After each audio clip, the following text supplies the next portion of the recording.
Olá, turma, tudo bem? Professor Fábio com vocês para a atividade da semana 21-22.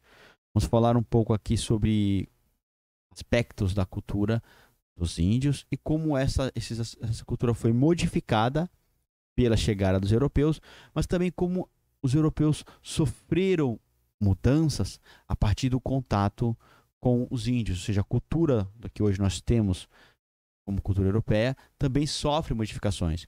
E vamos falar a respeito do nosso país, que tem aí como três matrizes, né, culturais: a africana, os ameríndios, no caso os nossos indígenas, e os europeus. Então há um sincretismo, uma fusão, uma mistura, né?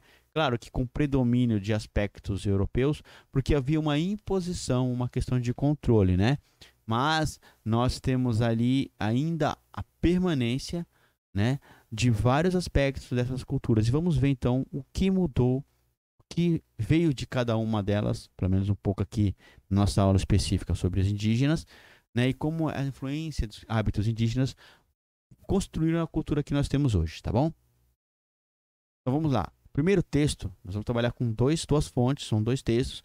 Como era a vida dos indígenas brasileiros. Então, como os indígenas brasileiros viviam antes da chegada aí dos portugueses, né? E hoje também, né, pessoal? Porque os índios não se encerraram, né? Houve mudanças, sim, houve aspectos culturais que foram alterados, sim, mas nós temos ainda milhares de pessoas que fazem parte das etnias, das diversas etnias indígenas espalhadas pelo nosso país, né? Bem menos do que os milhões que haviam antes, sim, mas ainda há uma permanência. E o que é ser índio, né? Primeira coisa, pessoal, é que esse negócio de indígena genérico, como índio é tudo índio, não, isso não existe, tá? Então a gente existe aí vários povos indígenas com cultura e tradições que a gente pode identificar como indígenas. Mas, na verdade, a gente pode identificar já é um grande erro, né? Porque a gente não pode identificar o outro como de uma certa etnia, porque ser ou não de uma etnia é uma questão de identidade. Então depende de que o outro se reconheça como parte dessa etnia. Então, às vezes uma pessoa pode morar numa cidade, pode ter aí uma tradição diferente daquilo que você considera ser índio. Mas se ela se sente índio, se ela tem ali dentro da sua identidade, seu pertencimento, uma relação com os grupos indígenas, ou africanos, ou mesmo europeus, né? Com essa questão cultural, ele é o que vai determinar quem de fato, ou como de fato essa pessoa se sente, a qual grupo ele se pertence. Ela se sente pertencente, né? Então, nesse caso, você, qual grupo étnico você se sente pertencente? Né? Faça uma reflexão aí, perceba quais aspectos da sua cultura ou quais aspectos que você se identifica, né? Você não precisa estar pintado ou com cocá para se sentir mais próximo da etnia indígena, né? Das etnias indígenas. Ou você não precisa exatamente ter nascido, né, em uma certa comunidade ou um certo povo para sentir, mas você tem ali uma identidade e você se relaciona culturalmente ou se sente mais pertencente, né, que essa é a palavra correta. Identidade tem a ver com pertencimento, né? Pertencer. Ok, galera? Vamos lá. Então, no nosso aqui, Tupinambás é um dos povos indígenas que fizeram forte resistência à conquista dos portugueses. Tá? Houve guerras travadas entre portugueses e tupinambás. Tupinambás, eles falavam a língua tupi-guarani. Tá? E não era um povo, só eram vários povos ali juntos, né, que formavam aquilo que os portugueses vão chamar de tupinambás. Tá? Tupinambás, então, eram vários grupos que tinham características específicas, que falavam tupi-guarani e que juntos ali combatiam os portugueses. Então, sobre isso aí, olha um aspecto legal da cultura desse povo e dos demais povos indígenas também. O banho, né? A gente sabe que hoje tomar banho todos os dias é uma questão de hábito de higiene. E essa herança higiênica, nossa, é uma herança indígena. Né? Os portugueses, os europeus, eles não tinham por hábito tomar banho. Às vezes tomavam banho semanalmente, quinzenalmente, mensalmente, e há relatos históricos de personagens aí que tomavam banho anualmente, né? Então aí a gente tem uma resistência muito forte dos europeus com relação ao clima frio e tudo, a gente entende, né, a tomar banho. E quando eles chegam aqui nas regiões, né, das Américas, eles percebem que os indígenas tinham, até estranham isso, o fato dos hábitos, o hábito dos indígenas tomarem banho cotidianamente. E hoje faz parte do nosso cotidiano. Então é uma herança cultural que foi transformada e é, pela influência indígena, não pela influência europeia, né? E a gente tem aí outros aspectos da nossa cultura, como o português, que foi uma imposição, né, dos portugueses, que acabou se tornando a nossa língua predominante. Mesmo assim, essa língua não é uma língua igual à dos portugueses, é uma língua que vai sofrer influência tupi, influência indígena, influência africana, e vai construir nossa própria identidade linguística, o português brasileiro. Sobre esses povos, nós podemos aqui falar a respeito dos hábitos deles, das brincadeiras, as pinturas que eram feitas com o uso de plantas da nossa flora, né? As aves que serviam para a construção dos adornos, e a gente tem aí o uso do ambiente, dos recursos do ambiente para a sobrevivência, a construção de moradias, né?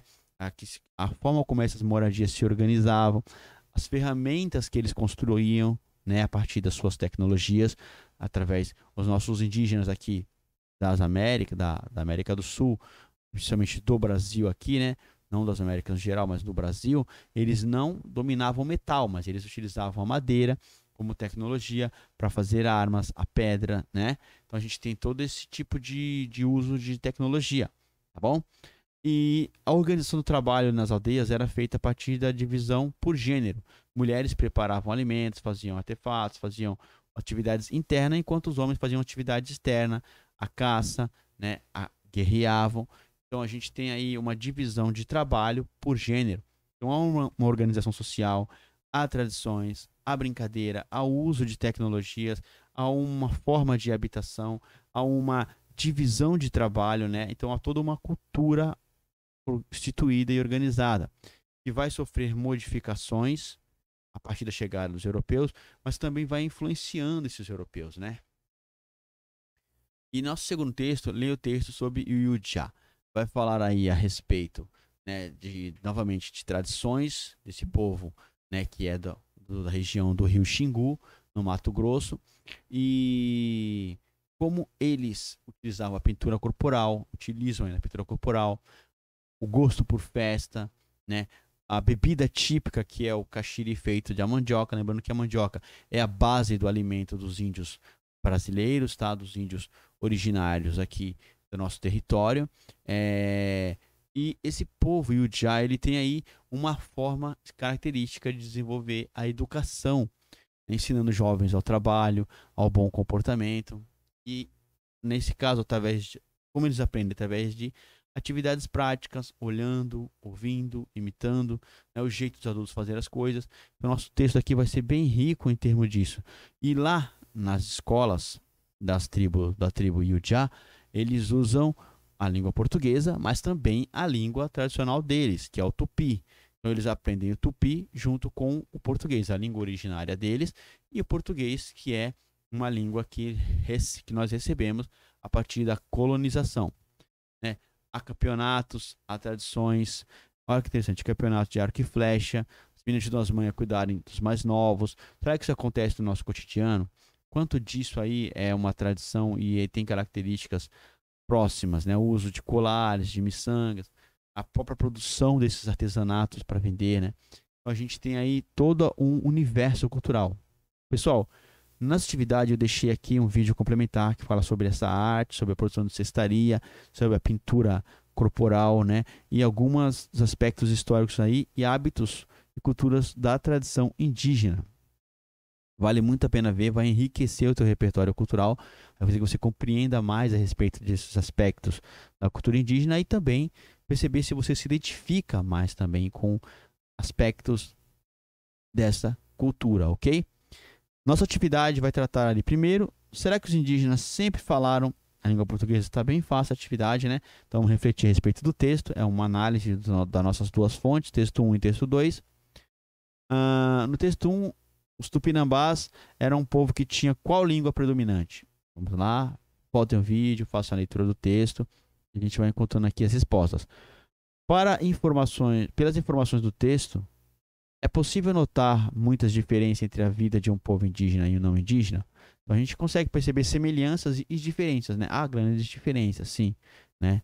E a gente vai analisando lá. Quais seriam essas diferenças? Então, volta lá no texto, perceba aquilo que você percebe, que nota como diferença do que eles fazem, do que eles têm interação. Por exemplo, na escola, o que a gente aprende? A gente aprende quantos idiomas, né? Então, a gente percebe aí que há uma relação. A gente só aprende um idioma. Por que a gente só aprende um idioma? Por que a gente não aprende um idioma originário do nosso país, por exemplo? Né? É uma questão a ser feita, não é isso? Será que os indígenas mudaram seus hábitos após conviverem com os não índios? Nós já vemos que algumas coisas sim foram mudadas. Por exemplo, posso falar a respeito da produção, artesanato, né? Que antes os índios produziam para o seu cotidiano, para o uso. Hoje eles produzem para vender, né? Porque eles foram inseridos num sistema econômico que nós temos aqui, que precisa de vender algo para poder comprar outros bens, porque eles não conseguem produzir todos os bens. Então, é um modo de produção europeu, né? E os colonizadores mudaram alguns hábitos? Nós até vimos um aí que faz parte do nosso cotidiano, né? Ficou fácil de responder. Galera, comente sobre as mudanças ocorridas nas culturas indígenas e dos europeus que deram origem à nossa cultura brasileira. Então, coloca aí aspectos que você pode notar a respeito dessas mudanças ocorridas tanto na cultura indígena quanto na cultura europeia e que a gente carrega hoje aí no nosso aspecto. Se você lembrar de algum, coloque, compartilhe, né? É importante a sua participação. Nossa frase de reflexão da nossa atividade é: cultura é plural, é composta por formas de manifestação dos povos, das artes e dos costumes. Então, cultura é tudo isso, né? Esse universo de significados que carregamos, né? E que nos carrega enquanto povo, enquanto pessoas, né? O que promove a nossa identidade. Sentir pertencente a uma dessas culturas é uma das partes da nosso autoconhecimento, da nossa busca pela nossa identidade e nossa origem étnico-cultural. Beleza, galera? Obrigado aí pela participação de vocês. Valeu pela acompanhar a aula até aqui. E até a próxima aula. Qualquer dúvida, só chamar para a professor Fábio, está aí à disposição. Valeu, galera. Tchau, tchau.